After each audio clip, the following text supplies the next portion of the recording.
21 দিনীয়া লকডাউনৰ সময়ত অসমতো যোৱা 12টা দিনত অত্যাৱশ্যকীয় খাদ্য সামগ্ৰীৰ যথেষ্ট মূল্য বৃদ্ধি হোৱা দেখা গ'ল।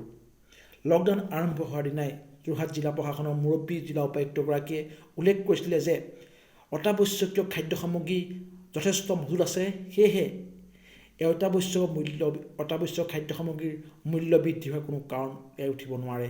সেই ক্ষেত্ৰত যোৰহাট জিলা প্ৰশাসনে যোগান বিভাগৰ জৰিয়তে খুব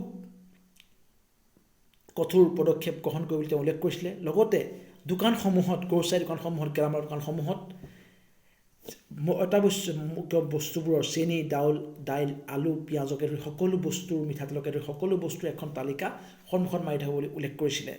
কিন্তু দেখা গ'ল যোৰহাট জিলাত যি বৃহস্পতি আৰু দেওবাৰে গেলামাল দোকানসমূহ খুলি দিয়াৰ ব্যৱস্থা কৰিছিলে, সেই সময়ত সেই দোকানসমূহত কোনো তেনেকুৱা ফলক লগোৱা দেখা নগ'ল আৰু তাৰ বিপৰীতে এষাৰু বুলি সকলো ব্যৱসায়ীয়ে যথেষ্ট মূল্য বৃদ্ধি কৰা দেখা গ'ল।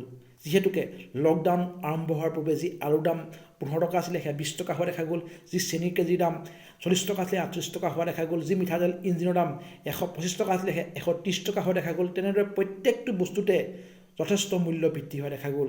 এই ক্ষেত্ৰত যোৱা জিলা প্ৰশাসনে এক বিশেষ কঠোৰ পদক্ষেপ লোৱাৰ প্ৰয়োজন আছিল যদিও, যিটো ঘোষণা কৰিছে সেইটো তেনে ব্যৱস্থা লোৱাৰ প্ৰয়োজন আছিল যদিও বৰ্তমানলৈকে তেনে কোনো ব্যৱস্থা লোৱা পৰিলক্ষিত নহ'ল।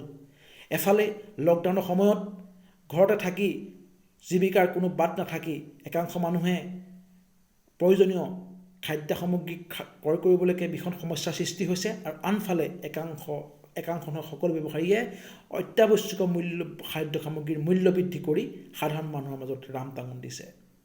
এই ক্ষেত্ৰত যি বাকী 9 দিনৰ লকডাউন আছে, সেই ক্ষেত্ৰত যোৰহাট জিলা প্ৰশাসনে কঠোৰ ব্যৱস্থা গ্ৰহণ কৰক এই ব্যৱসায়ীৰ বিৰুদ্ধে।